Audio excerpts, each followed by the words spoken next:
1654 മാതാവിന്റെ സ്വർഗാരോഹണ തിരുനാൾ ദിവസം നേപ്പിൾസിലെ ഇസിക്കിയ ദ്വീപിലായിരുന്നു വിശുദ്ധ ജോൺ ജോസഫ് ജനിച്ചത്. തന്റെ ചെറുപ്പകാലം മുതലേ തന്നെ വിശുദ്ധൻ നന്മ ചെയ്യുന്നതിൽ ഒരു മാതൃകാ പുരുഷനായിരുന്നു. വിശുദ്ധന് 16 വയസ്സായപ്പോൾ അദ്ദേഹം കഠിനമായ നിബന്ധനകളുള്ള ഫ്രാൻസിസ്കൻ സഭയിൽ അംഗമായി.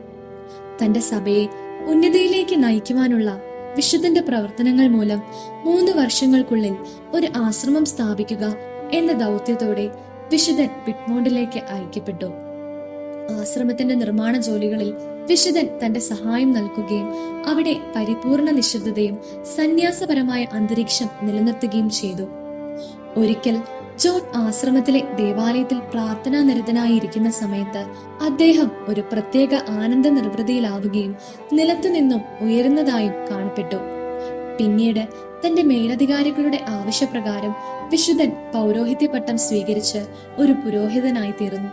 പ്രാർത്ഥനയിലും നിശബ്ദതയിലും ഊന്നൽ നൽകിക്കൊണ്ടുള്ള ജീവിതമായിരുന്നു വിശുദ്ധന്റേത്. തനിക്ക് ഏറ്റവും പ്രിയപ്പെട്ട തന്റെ മാതാവിന്റെ നല്ല മരണത്തിന് വേണ്ട പ്രാർത്ഥനാ സഹായം വിശുദ്ധൻ നൽകി. പിന്നീട് തന്റെ മാതാവിന്റെ ആത്മശാന്തിക്കായി അദ്ദേഹം ദിവ്യബലി അർപ്പിച്ചു കഴിഞ്ഞപ്പോൾ ആത്മാവ് സ്വർഗത്തിലേക്ക് എടുക്കപ്പെടുന്നതായി വിശുദ്ധൻ ദർശിച്ചു. തന്റെ മേലധികാരികളുടെ സഹായത്തോടെ അദ്ദേഹം മറ്റൊരു സന്യാസിനി മഠം കൂടി സ്ഥാപിക്കുകയും അതിനുവേണ്ട ആശ്രമ നിയമങ്ങൾ നിർമ്മിക്കുകയും ചെയ്തു.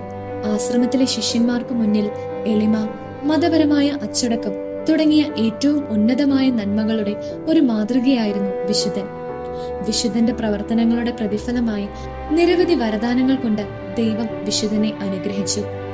പ്രവചനപരവും അത്ഭുതങ്ങൾ പ്രവർത്തിക്കാനുള്ള കഴിവും ഇവയിൽ ഉൾപ്പെടുന്നു. വിശുദ്ധന് 80 വയസ്സ് പ്രായമുള്ളപ്പോൾ 1734 മാർച്ച് 5 നേപ്പിൾസിലെ മഠത്തിൽ വെച്ച് സന്ധിവാതം പിടിപെട്ട് അദ്ദേഹം കർത്താവിൽ അന്ത്യനിദ്ര പ്രാപിച്ചു. വിശുദ്ധന്റെ മരണശേഷം നടന്നിട്ടുള്ള നിരവധി അത്ഭുതങ്ങൾ അദ്ദേഹത്തിന്റെ ദിവ്യത്വത്തെയും മഹത്വത്തെയും സ്ഥിരീകരിക്കുന്നു. 1839 ഗ്രിഗറി 16 മാർപ്പാപ്പ ജോൺ ജോസഫിനെ വിശുദ്ധനായി പ്രഖ്യാപിച്ചു.